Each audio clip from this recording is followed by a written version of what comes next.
morning, something that is top of mind for a lot of folks right now is wondering how and if they can get out of a contract if the owner or CEO of the company attached to said contract does or says something controversial. This, of course, is following those racially charged comments made by CPI CEO and how many local sports teams and businesses have cut ties with the company. I want to bring in a local attorney, David Dufault with Sodoma Law. Good morning, David. Morning. First, let's just talk about, is it possible to get out of a contract? Sure. One of the most important things, if you're contemplating trying to get out of a contract that you're in, is actually reading the contract, because it may have provisions, it may outline a process for you to get out of it. And following that process will be important if you do believe that you need to get out of it and want to separate yourself from the contract. So you got to know the terms of the contract. And then secondly, those terms could include, like, let's use the cell phone contract, right? Because a lot of folks have those, an early termination fee. Sure.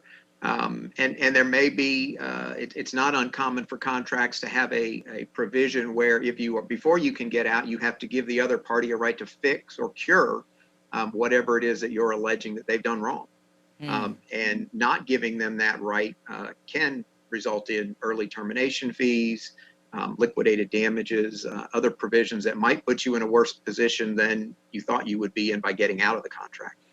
And so if we pivot like specifically to CPI, I feel like a home security contract carries a little more weight than perhaps a cell phone contract.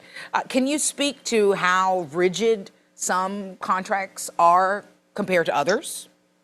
Well, as a general rule, again, parties are free to contract for whatever they want within certain public policy type restrictions. So the contract can be as tight or as loose as the parties want it to be.